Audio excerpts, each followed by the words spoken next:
Hello student. तो कैसे हैं आप लोग? उम्मीद करते हैं कि आप बहुत ही अच्छे होंगे। और बहुत ही अच्छे होंगे तो बहुत ही बेहतरीन वे में अपनी प्रिपरेशन को कर रहे होंगे। और बहुत ही बेहतरीन वे में अपने प्रिपरेशन को कर रहे होंगे तो ये चैनल एस फॉर स्टडी आपको काफी हेल्प भी कर रहा होगा। तो दोस्तों, जैसा कि आप लोगों को पता है कि हम लोग अपने चैनल पे बेसिकली सीटेट 2024 को हिट कर रहे हैं। और जैसा कि आपको पता भी होगा कि जनवरी में आपका एग्जाम नजदीक भी आ गया है और बहुत ही कम समय बचा है। और इतने कम समय में अगर आपको साइंस और मैथ की तैयारी करनी हो 6 to 8 के लिए है तो आप कहाँ पे करेंगे? तो आपको कहीं करने की आवश्यकता नहीं है, आपको सिर्फ और सिर्फ यहाँ करने की आवश्यकता है, जो कि आप देख पा रहे होंगे इस वीडियो में। और दोस्तों, ये जो है पीवाई क्यूज का आज दूसरा सीरीज है। इसका एक पार्ट अपलोड हो चुका है, आप उसको भी देखेंगे अगर आज पहली बार इस वीडियो को देख रहे होंगे। तो चलिए बिना देरी किए हुए अपने आज के इस सेशन को स्टार्ट करते हैं दोस्तों। और बड़े ही बेहतरीन वे में आज के स्टडी को फिर से हम लोग कंटिन्यू करते हैं। तो चलिए बच्चों, आज का ये अपना सेशन जो कि ऑब्जेक्टिव से ही रिलेटेड है, जो कि पीवाई क्यूज भी है साथ ही साथ। तो चलिए बिना समय का बर्बादी किए हुए अपना बर्बादी स्टार्ट कर देते हैं। तो देखो दोस्तों, पहला क्वेश्चन की ओर अगर आप और हम आते हैं तो क्वेश्चन कहता है, क्या कहता है? तो क्वेश्चन कहता है कि वायु के संबंध में नीचे दिया गया कौन सा कथन सही नहीं है? वायु में भार होता है, मृदा में वायु उपस्थित नहीं होती है, या जल चक्र में वायु की महत्वपूर्ण भूमिका होती है, या चौथा ऑप्शन वायु स्थान बिखेरती है। दोस्तों, एक चीज का बड़ा ही ध्यान रखना है, ये नेगेटिव सेंस का क्वेश्चन है। यहाँ पे क्वेश्चन में क्वेश्चन में दे रहा है कि नहीं है, सही नहीं है, मिस गलत है। तो हमको ना गलत चॉइस करना है। यानी वायु में भार होता है, ये तो बात सही है, तो इसको कोई छेड़खानी नहीं करना है। क्या जल चक्र में वायु की महत्वपूर्ण भूमिका होती है? तो ये भी सही है बेटे, तो इसको भी कोई छेड़छाड़ नहीं करनी है।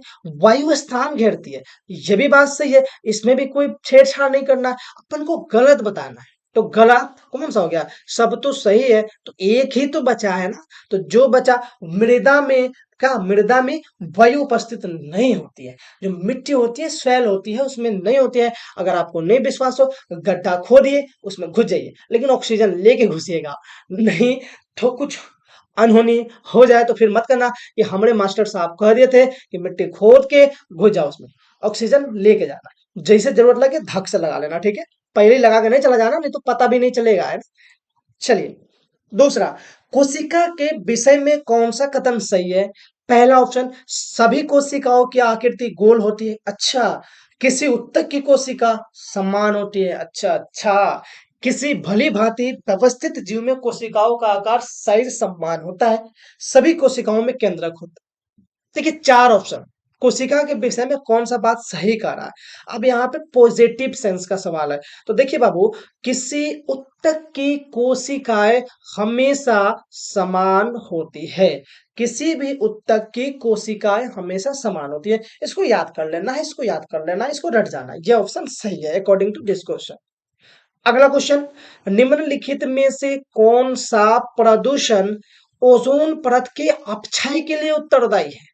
पहला, carbon dioxide and carbon monoxide, chlorofluorocarbon, अम्लीय वर्षा, मेथेन और कार्बन डाइऑक्साइड। तो देखिए, ओजोन परत के क्षय के लिए, है ना, अपक्षय बोल रहा है ना, के लिए उत्तरदायी है। तो बहुत सारे चीज है, लेकिन इन सब चीजों में जो सबसे ज्यादा है उसको हम लोग CFC बोलते हैं, याद रखिएगा। बहुत बार आपको ऑप्शन में दोस्तों CFC लिखा हुआ मिलेगा, क्लोरोफ्लोरोकार्बन। तो बेटे, इसका ऑप्शन 2 हो जाएगा। तो ये भी आंसर हो गया। अगला क्वेश्चन, फोर्थ की ओर आते हैं। निम्नलिखित में से कौन सा समुच्चय संचारी रोगों को निरूपित करता है? किसको भाई? समुच्चय संचारी रोगों को निरूपित करता है। पहला, रक्तहीनता, स्कर्वी, अतिसार हैजा, मियादी बुखार मिस टाइफाइड, मलेरिया, रक्तहीनता, स्वाइन फ्लू, मियादी बुखार, swine flu, malaria, polio, diabetes, मियादी बुखार, मलेरिया, रक्त। अब देखो थोड़ा सा इसमें अरेंज करना, थोड़ा सा चीजों को सोचना है। याद रखिएगा संचारी रोग, तो संचारी रोग में सबसे पहले तो हम आपको बता दें कि ये मियादी बुखार नहीं आता है, तो ये नहीं होगा, ये नहीं होगा। मियादी बुखार लो, तीनों में मियादी बुखार, यानी तीनों नहीं आएगा। कितना अच्छा ऑप्शन फर्स्ट एक ही बार में मैच करता है। इस तरह के भी बहुत सारे ऑप्शन आएंगे जो आपको डिस्कार्ड करने पड़ेंगे और फिर बहुत ही जल्दी वहां से तुम आंसर निकाल सकते हो, है ना बेटे।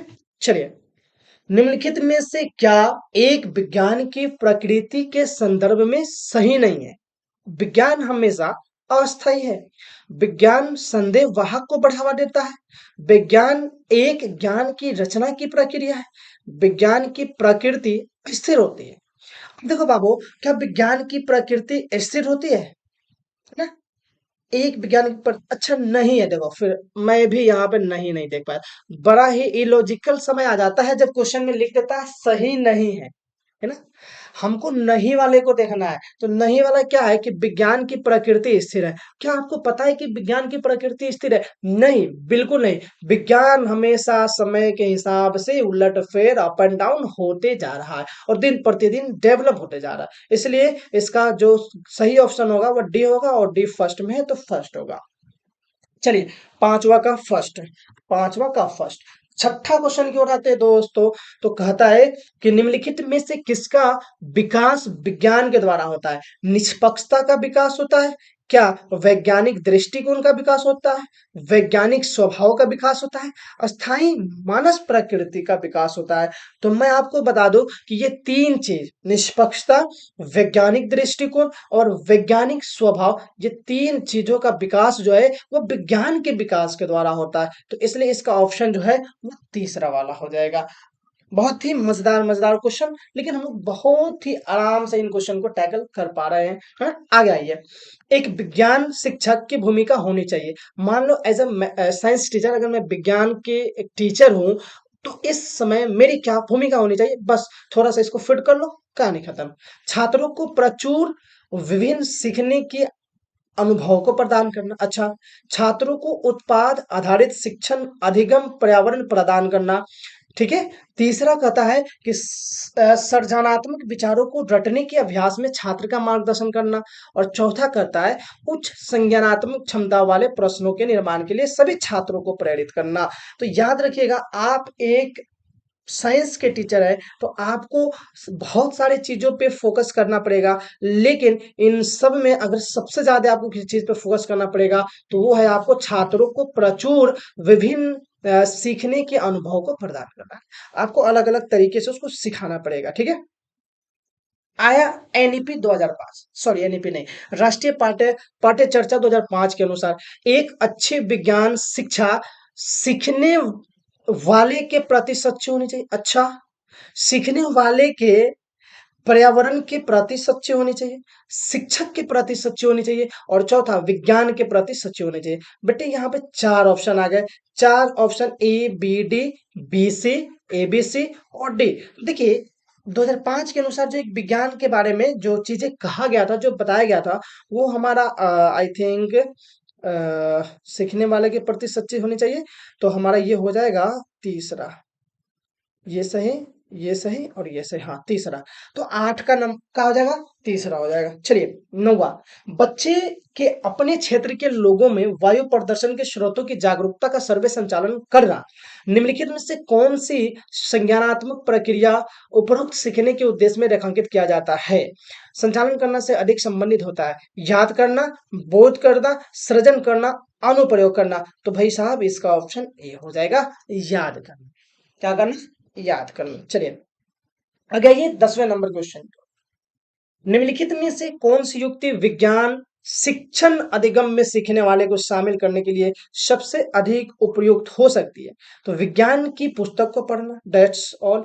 छात्रों के कठिन बिंदु को स्पष्ट करना, सबसे पहले छात्र को सीखने में जोड़ने पर कार्य करना, और चौथा छात्रों को समूह आकलन के लिए प्रोत्साहित करना। तो इसका फर्स्ट ऑप्शन सही हो जाएगा। तो इस तरह से हमने फिर से 10 क्वेश्चन लेके हम इस तरह से फिर से 10 क्वेश्चन जो हमने लाया था वो आपके सामने डील कर दिए। उम्मीद करते हैं कि ये सारे क्वेश्चन भी आपको काफी बेहतरीन वे में समझ में आई होगी, और नहीं समझ में आई होगी तो आप कमेंट सेक्शन में हमसे जरूर पूछ सकते हैं। और साथ ही साथ आप कंटेंट का भी इंतजार करें, ताकि बहुत सारे क्वेश्चन आपको कंटेंट से भी क्लियर होगा। तो चलिए, उम्मीद करते हैं कि ये सारी चीज आपको समझ में आई होगी। तब तक के लिए वीडियो को देखिए, लाइक शेयर एंड सब्सक्राइब कीजिए। तो फिर मिलते हैं हम आपको नेक्स्ट वीडियो में किसी नेक्स्ट नए चीजों के साथ, नेक्स्ट चीजों को सीखने के साथ। इसी तरह से सीखने और सिखाने का कार्यक्रम जारी रहेगा। एग्जाम आती रहेगी, ज्यादा रहेगी, लेकिन हम लोग सीखना जारी रखेंगे। फिर मिलते हैं नए वीडियो के साथ, तब तक के लिए जय हिंद, जय भारत।